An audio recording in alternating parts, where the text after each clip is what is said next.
Bonjour mes chers taureaux, je vous remercie de me retrouver pour cette guidance de janvier. Nous voilà déjà au début d'une nouvelle année dont je vous propose de précisément découvrir les énergies.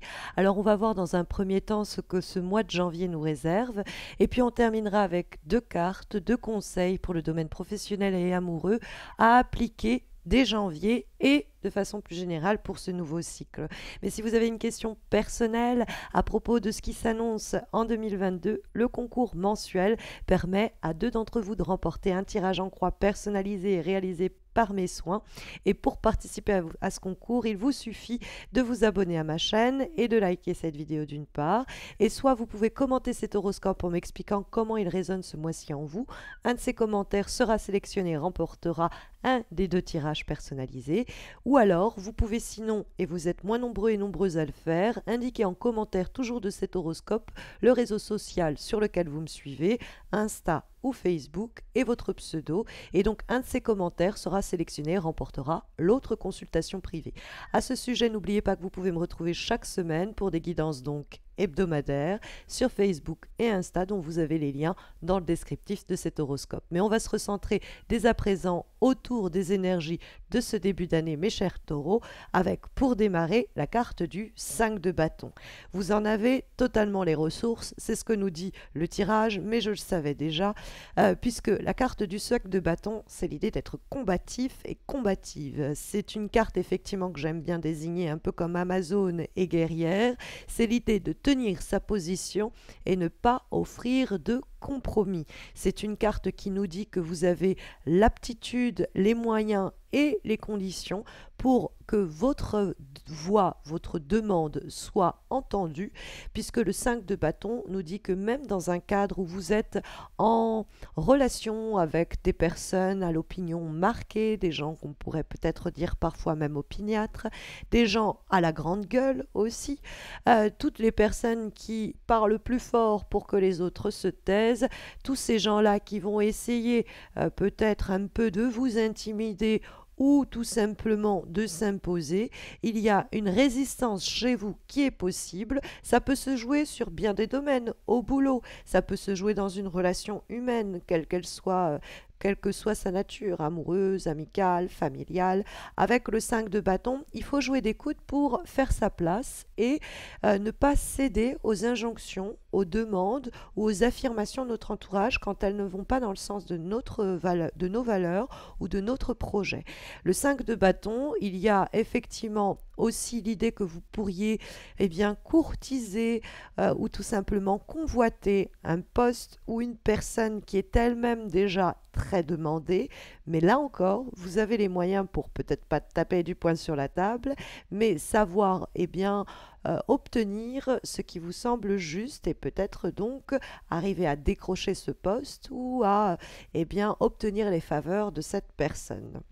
Donc ça, ce 5 de bâton, c'est vraiment une carte guerrière et qui annonce des succès à la clé. Dans le cadre de ce que l'on peut envisager comme faisant obstacle à ce mois de janvier, les difficultés éventuelles ou en tout cas les attitudes et les comportements qui ne seraient pas pour nous ici fructueux, nous trouvons la carte du 6 d'épée. Alors le 6 d'épée, il peut être enquiquinant dans le sens où on a déjà pris des résolutions, on a déjà mené des discussions, des pourparlers on attend un déblocage plus rapide que cela. C'est-à-dire que le 6 d'épée est une phase de passage forcé qui peut être en ce sens un peu frustrant parce que nous on voudrait s'être déjà dégagé de cette situation, dégagé de cette mauvaise habitude, de cette défaite ou de cette dispute pour arriver plus vite à une éventuelle réconciliation, nous le verrons, mais surtout une résolution des difficultés en question. Et le 6 d'épée, c'est, si vous voulez, l'idée d'une situation qui reste encore un peu bloquée entre deux eaux, et ça peut être en ce sens assez frustrant. C'est-à-dire qu'on aimerait que les choses accélèrent ou s'agitent un peu plus vite. Alors, le point positif à tout cela, c'est que vous avez carrément les moyens d'agir sur cette lenteur que vous regrettez, avec la carte du 6 d'épée. Il y a aussi l'idée d'agir et de vous affirmer dans une situation qui est mi-figue, mi-raisin. C'est-à-dire que on vous souffle le chaud puis le froid et il y a la possibilité de dire bon, maintenant moi voilà ce que je veux, si ce n'est pas ce que l'on peut m'offrir ici, alors j'irai le chercher ailleurs, hein. Mais on va dire favorisé par vos actions et les discussions que vous menez, le fait que cette situation, cette relation ne reste pas entre deux eaux, ne reste pas un peu et ne vous maintienne pas vous-même d'ailleurs dans une situation où vous êtes un peu le cul entre deux chaises pour dire les choses simplement. Donc il y a en plus avec la carte du diable peut-être même une sorte de stratégie qui est en place, on joue un peu chacun son côté, sa partie en espérant que les effets seront ceux escomptés, mais il y a donc en ce sens peut-être des stratégies qui sont en place au travail, autour de vous, vous êtes peut-être dans des rapports dominés-dominants dans vos relations peut-être humaines également, et le fait est que si jusque-là vous aviez joué le jeu de l'autre, il est possible qu'avec la carte du 5 de bâton, cette fois-ci ce soit vous qui au cours du mois de janvier menez la danse. Puisque, bon, la carte du diable, elle est sulfureuse, elle est vibrante, et elle nous parle de désir et d'envie, d'intentions puissantes qui peuvent du coup concrétiser des situations qui jusqu'alors étaient encore un peu entre deux eaux, comme je vous le disais. Parce que, il faut le dire, on a le diable qui est étincelant en termes d'énergie, qui vient se coupler assez bien avec le 5 de bâton qui est une carte de feu.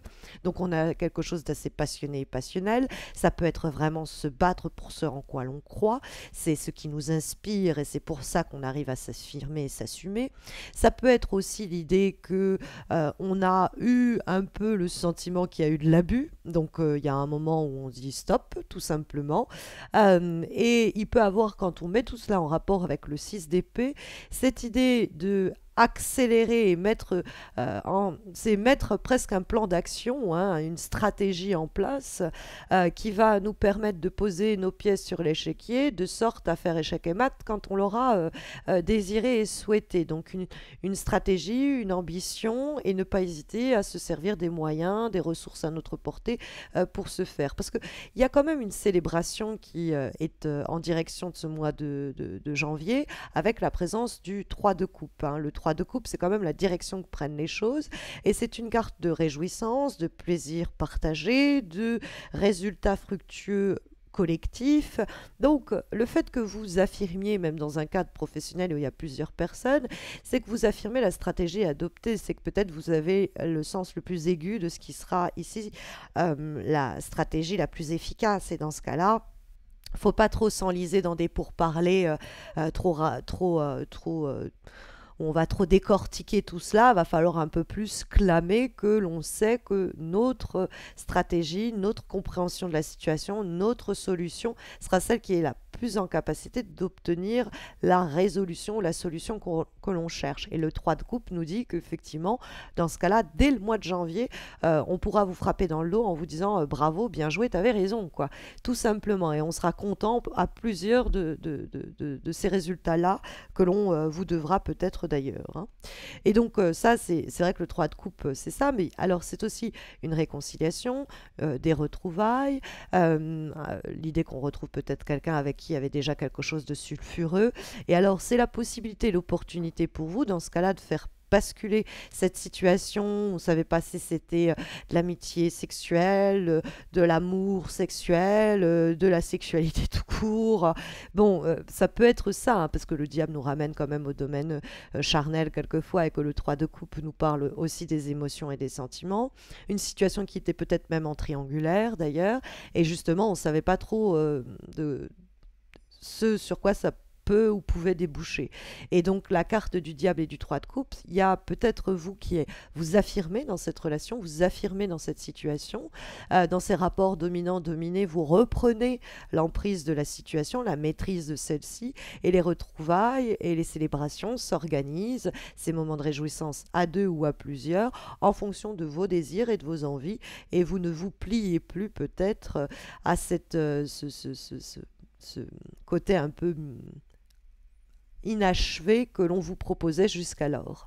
Hein, parce que le 6 d'épée, ça peut être ce côté justement où on a le sentiment qu'il y a quelque chose qui a été lancé, mais on n'a pas été vraiment au terme de cela. Bon, sur le plan professionnel, on peut aussi avoir l'idée que vous pouvez un peu comme dynamiser les événements, si ce n'est pas un peu les brusquer, pour que vous obteniez la faveur, le contrat ou en tout cas la personne. Peut-être il y a un collaborateur qu'il faut absolument faire débaucher de quelque part et embaucher dans la structure. Et le 3 de coupe, vous allez pouvoir l'accueillir chez vous. Vous pouvez être la personne qui justement permet cette célébration, de voir cette personne rejoindre l'équipe. Bon, pour les personnes qui sont en couple, faites peut-être un peu attention parce que vous pourriez éventuellement être tenté par une nouvelle personne qui pourrait surgir avec une relation mi-figue, mi-raisin. On ne sait pas très bien sur quel pied danser à ce propos. C'est également possible. Comme dernières énergies, conseils, recommandations pour ce mois de janvier et plus largement pour cette année 2022, nous allons trouver des lames issues d'oracles. Le premier oracle, celui des fées et des lutins, va nous permettre d'étudier le conseil, la recommandation que les cartes vous donnent sur le plan de la carrière et du travail, donc plus largement, que vous pouvez appliquer donc dès janvier, mais plus largement en 2022. Et nous avons les ailes de fée. Alors, c'est une belle carte en termes de possibilités d'accomplissement, pardon. Ça représente une période de transformation. Ça nous dit que si vous faites cette année le grand saut, il y a à la clé pour vous un nouvel envol. Il y a une métamorphose du chemin professionnel que vous aviez peut-être initialement emprunté et quelque chose qui est en train de se développer. Et c'est quelque chose que vous souhaitez ardemment. Cette concrétisation-là, c'est l'idée de l'envol, de l'éveil et donc de déployer ses ailes. C'est un cycle qui vous transportera vers un changement d'environnement, de cadre, d'activité peut-être même, mais qui vous donne des ailes au cœur, à l'âme et qui vous permettent de déployer peut-être aussi de nouvelles facultés et nouvelles compétences.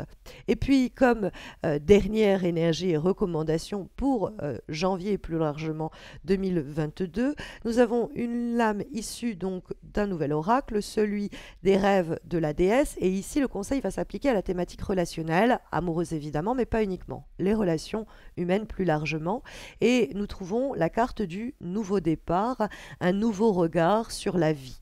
Alors, cette carte-là nous dit que même si vous êtes en relation depuis longtemps et vous ne pensez pas en changer, il y a quand même un besoin de renouvellement relationnel, de la relation en elle-même, peut-être aussi du cercle amical. Cette carte nous dit de créer un environnement qui sera parfait pour que votre épanouissement, votre potentialité d'épanouissement puisse s'établir. C'est être prête à prendre des décisions ou prêt à faire des choix qui seront pour nous symboles de nouveau départ. Donc des fois, il faut décider, bon, avec cette situation, ceci, cette relation amicale-là, ça ne marche pas et je dois faire comme une place nette pour offrir de la place à quelque chose de nouveau. Cette amitié-là, qui n'est plus féconde, je la libère et ça fait de la place pour une nouvelle relation. Et la même chose, évidemment, sur le plan affectif. Il y a l'idée d'une excitation à quelque chose de nouveau et il y a cette opportunité de s'offrir